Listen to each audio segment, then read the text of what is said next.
कभी सोचा है कि अगर पृथ्वी ने अपनी 4.5 अरब साल की आत्मकथा खुद लिखी हो तो? नहीं, ये कागज पर लिखी कोई किताब नहीं है। ये एक ऐसी कहानी है जो हमारे ही पैरों के नीचे चट्टानों की परतों में दबी हुई है।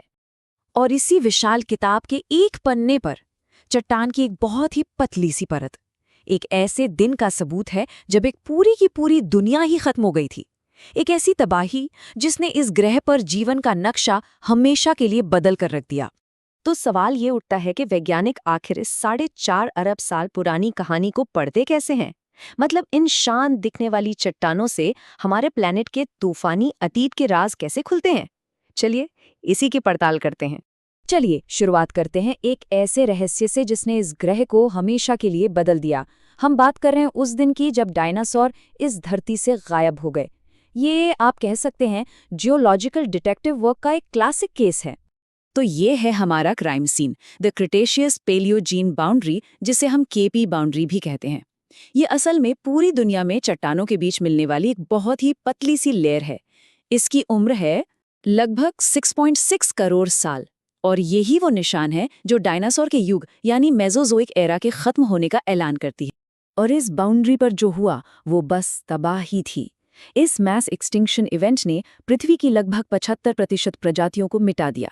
इनमें डायनासोर्स भी शामिल थे। जाहिर है एक तरह से धरती पर जिंदगी लगभग खत्म ही हो गई थी। तो आखिर इस तबाही की वजह क्या थी? हमारे जासूसों को यानी हमारे वैज्ञानिकों को पहला बड़ा सुराग इसी केपीजी बाउंड्री पर मिला, एक अजीब सा केमिकल फिंगरप्रिंट। साल था 1980। लुइस एल्वारेज और उनकी टीम ने एक बहुत ही बोल्ड हाइपोथेसिस सामने रखी। उन्होंने कहा कि इस एक्सटिंक्शन का कारण इस धरती का नहीं बल्कि बाहर से, अंतरिक्ष से आया था।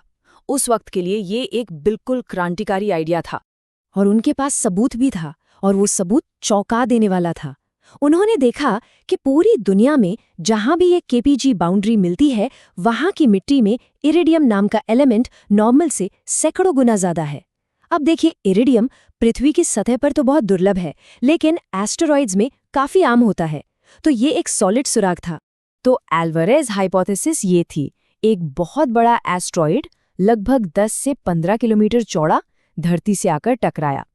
इस टक्कर से वो एस्ट्रॉइड पूरा वाष्प बन गया और उससे निकली इरिडियम से भरी धूल पूरे वायुमंडल में फैल गई। इस धूल ने सूरज की रोशनी को रोक दिया, जिससे एक ग्लोबल इम्पैक्ट विंटर शुरू हो गया और इसके साथ ही पूरी फूड चेन ढह गई। थ्योरी तो कमाल की थी, पर एक दिक्कत थी। अगर इतना बड़ा इम्पैक्ट हुआ था तो गड्ढा कहाँ है? तो बस उस स्मोकिंग गन यानी पक्के सबूत की तलाश शुरू हो गई। और आखिरकार वो मिल ही गया। मेक्सिको के युकातान प्रायद्वीप के नीचे दबा हुआ चिक्सुलोब क्रेटर। ये 150 किलोमीटर से भी ज्यादा चौड़ा है और इसकी उम्र बिल्कुल ठीक 6.6 करोड़ साल है। ये था वो स्मोकिंग गन। देखिए, ये टक्कर सिर्फ एक बड़ा धमाका नहीं था, इसने ऐसी सुनामी पैदा की जिन्होंने महाद्वीपों को डुबो दिया।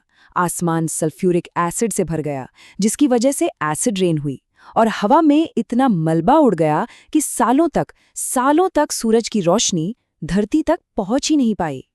नतीजा, पौधे मर गए और पूरी फूड चेन बर्बाद हो गई। हालांकि अब चिक्सुलूब इम्पैक्ट को ही मुख्य कारण माना जाता है, लेकिन हो सकता है कि ये कहानी का एक ही पहलू हो, क्योंकि उसी दौरान भारत में डेक्कन ट्रैप्स नाम के विशाल ज्वालामुखी विस्फोट भी हो रहे थे। तो ये भी मुमकिन है कि उन्होंने पहले से ही इकोसिस्टम पर काफी दबाव बना रखा हो। तो डायनासोर वाला ये केस सॉल्व करने में जो जासूसी का काम हुआ, वो हमें बताता है कि वैज्ञानिक पृथ्वी के अतीत को आखिर पढ़ते कैसे हैं। चलिए अब उन्हीं टूल्स और सिद्धांतों पर नजर डालते हैं जिनकी वजह से ऐसी खोजें हो पाती हैं। सबसे जरूरी बात यह है कि जिन तकनीकों ने हमें डायनासोर के विलुप्त होने की कहानी समझाई, वो सिर्फ एक घटना के लिए नहीं है। यही वो औजार हैं जिनका इस्तेमाल करके भूवैज्ञानिक पृथ्वी की पूरी 4.5 अरब साल लंबी आत्मकथा को पढ़ पाते हैं। इस सब की शुरुआत होती है स्ट्रैटिग्राफी के बेसिक सिद्धांतों से। ये समझ लीजिए चट्टानों की परतों को पढ़ने के नियम हैं। पहला नियम सुपरपोजिशन का नियम कहता है कि सबसे पुरानी परत हमेशा सबसे नीचे होगी।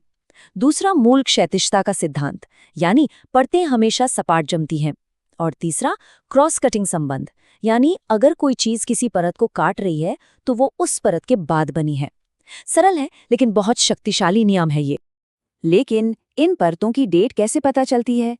यहाँ काम आती है जियोक्रोनोलॉजी। ये चट्टानों की उम्र मापने का विज्ञान है। रेडियोमेट्रिक डेटिंग जैसी तकनीकों से वैज्ञानिक रेडियोधर्मी तत्वों के क्षय को नापते हैं। ये तत्व एक तरह से प्राकृतिक घड़ियों की तरह काम करते हैं और इन्हीं से चट्टानों को एक सटीक टाइम स्टैम्प मिल जाता है। और ये सारी जानकारी एक संगठित सिस्टम में फिट होती है। वैज्ञानिकों ने पृथ्वी के इतिहास को इयॉन, एरा, पीरियड और इपॉक्स जैसी इकाइयों में बांटा है। इसे ऐसे समझिए जैसे पृथ्वी की इस विशाल आत्मकथा के लिए ये एक लाइब्रेरी का कैटलॉग सिस्टम है, जो हमें अरबों साल की हिस्ट्री को आसानी से समझने में मदद करता है। अब जब हमारे पास ये जियोलॉजिकल टूल किट है, तो चलिए समय में और पीछे चलते हैं, डायनासोर्स से भी बहुत पहले, उस समय में जब हमारे इस ग्रह का जन्म हो रहा था। इस पैमाने को समझना बहुत जरूरी है। डायनासोर का विलुप्त होना, जो हमें इतना पुराना लगता है, वो पृथ्वी के टाइमलाइन पर देखें तो एकदम हाल की घटना है। हमारा ग्रह 4.5 अरब साल से भी ज्यादा पुराना है। धरती के इतिहास का सबसे पहला अध्याय कहलाता है हेडियन इयॉन। इसका नाम अंडरवर्ल्ड के देवता हेडीज के नाम पर रखा गया है। और ये नाम इस पर बिल्कुल फिट बैठता है, क्योंकि ये एक ऐसी दुनिया थी जिसे आज हम शायद पहचान भी ना पाएं। सोचिए, हेडियन पृथ्वी पिघले हुए लावा का एक आग का गोला थी। उस पर लगातार नॉनस्टॉप एस्टेरॉइड्स की बारिश हो रही थी और इसी उथल-पुथल के बीच इतिहास की सबसे बड़ी टक्कर हुई।